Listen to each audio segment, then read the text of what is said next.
Alors, quelles sont les différentes expressions booléennes qui peuvent apparaître dans un programme? Alors, par exemple, si je fais x égale 3, x c'est de type entier, y égale la chaîne de caractères 3, là c'est une chaîne de caractères, et z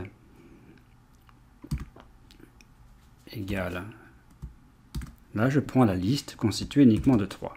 Bien, alors, je vais mettre type, et on va voir évidemment quelles sont les différentes façons d'exprimer un booléen.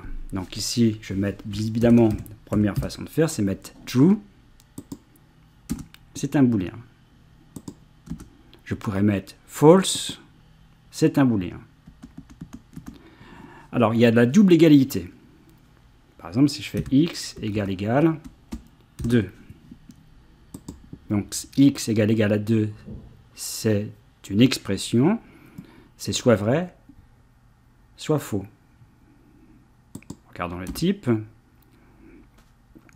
Je peux mettre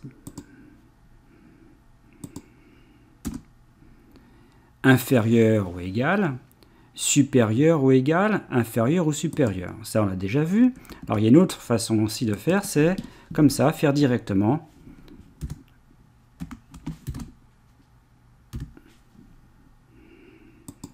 Mettre, en fait, un encadrement.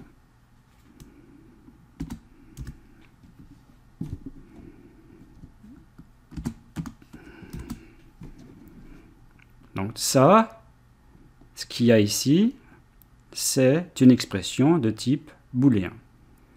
Une expression booléenne. Alors, on pourrait faire différent.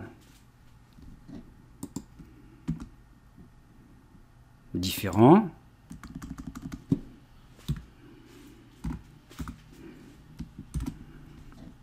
Alors, là, c'est vrai. C'est vrai, non, c'est x vaut 3, donc x différent de 3, c'est faux, mais x différent de 3, c'est donc un booléen. C'est bien un booléen.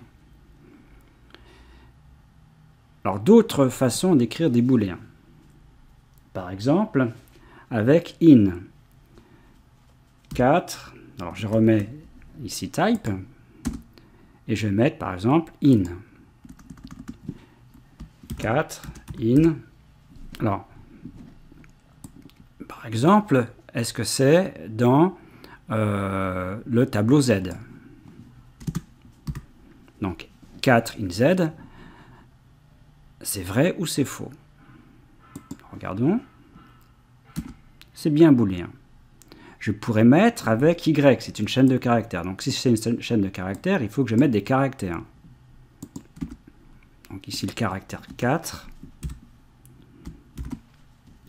dans Y.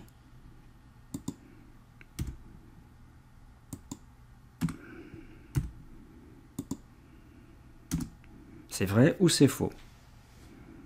Bien, alors il y a d'autres façons aussi, avec AND et OR. Alors, par exemple, si je fais, je reprends, je vais faire quelque chose de plus simple. Alors, X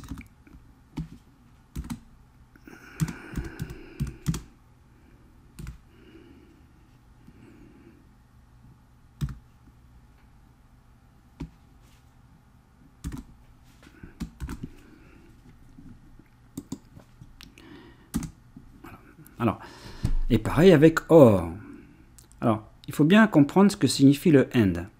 Une expression booléenne avec un N, ça veut dire qu'en fait, ici, vous avez déjà deux booléens. Et le AND est vrai quand les deux sont vrais. Alors, à quelles conditions un AND est faux? Il y a trois cas. Soit l'une des deux conditions est fausse, soit les deux sont fausses.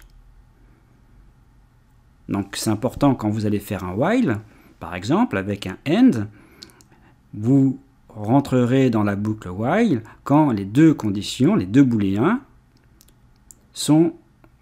prennent comme valeur true, sont donc vrais. Et pour sortir du while, une des deux ou les deux doivent être fausses.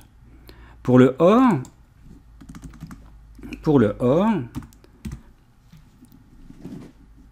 c'est le contraire, c'est-à-dire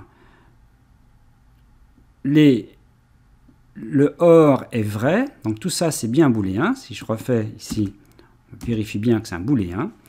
Ce booléen est vrai quand l'un des deux est vrai, soit celui-là, soit celui-ci.